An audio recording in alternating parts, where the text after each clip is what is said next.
13 years earlier, the showcase of Germany, a nation still plagued by crises. A monument commemorating the millions of victims of the First World War.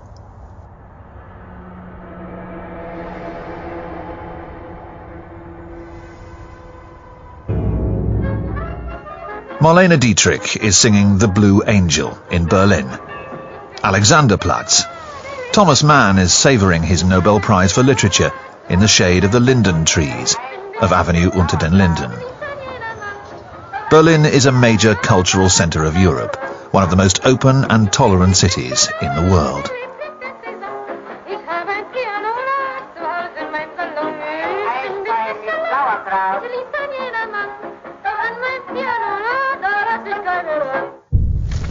Then in 1933, all that changes.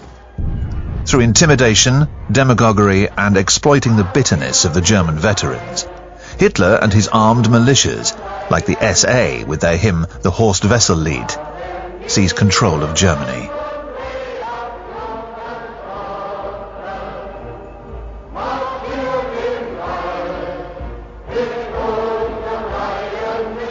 The Nazis take advantage of the fact that the German left is splintered, and it even seems like Hitler, with his raised fist, revolutionary salute, wants to get on their good side. German communists take their orders from Moscow, which views the Social Democrats as the true enemy. No alliance is possible between them. So for the last time, German communists sing the Internationale.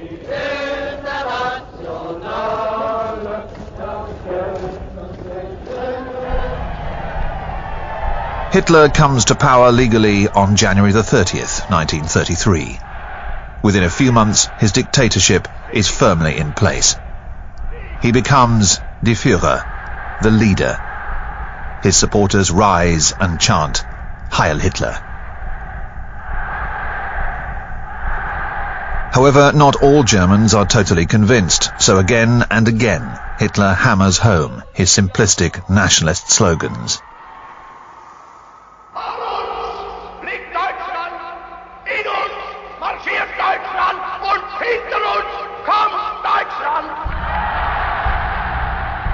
And he eventually wins more and more people over, for he has a remarkable power of persuasion over the masses. But what does Hitler want? In his book Mein Kampf, My Struggle, he clearly states what he calls his missions. Being one of the embittered veterans of the First World War, his first mission will be to destroy France, to wipe out the humiliation of the Versailles Treaty of 1919 that stripped Germany of its army and part of its territory.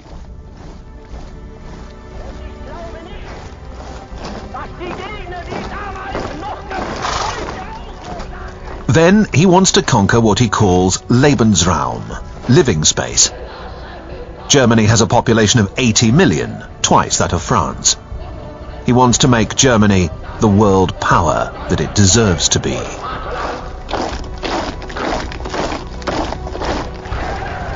A pathological anti-Semite, Hitler has also taken on the mission of asserting the superiority of the Germanic Aryan race, menaced by the Jews. For him, the Jews were the cause of the Great War, Germany's defeat, inflation, unemployment. The next war will be a war on the Jews. They will be sent to Dachau, the first concentration camp, where Hitler locks up the anti-Nazis, the communists, social democrats, and all those opposed to the Nazi regime. Lastly, Hitler takes on the mission of bringing all German-speaking peoples into the Reich's fold, beginning with those of his homeland. The Anschluss. Austria is annexed and immediately submitted to the same reign of terror as Germany, with the opening of one of the most infamous concentration camps at Mauthausen, near Linz. Which country will be his next victim? Neighbouring Czechoslovakia, where there is a German population, the Sudeten Germans. But the country is recognized as an independent state by England and France. The clouds of war gather. In Munich, temple of Nazism, an 11th-hour peace conference is organized. On one side, Adolf Hitler, who is becoming more and more frightening, and his ally, the Italian dictator Benito Mussolini. Mussolini, the founder of fascism, an indoctrination of an entire nation, from childhood on.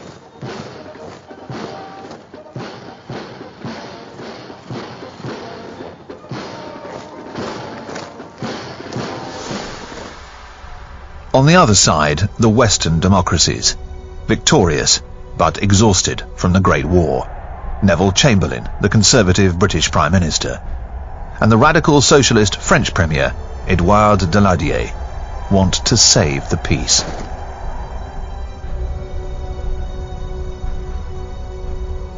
They end up accepting the unacceptable. They give up the Czech province of Sudetenland to Hitler in exchange for his solemn promise to make no more claims on another European territory. But what is Hitler's promise worth? Just 6 months later, he invades the rest of Czechoslovakia and enters Prague, accompanied by Marshal Hermann Göring. Göring, a former First World War fighter pilot, one of the founders of the Nazi Party, is now the air minister, and an ogre trying to charm the Czech children. Hitler no longer needs the excuse of reuniting German-speaking people. The powerful Czech industry will be working for him. Why shouldn't he take advantage of it? The Allies let him get away with it.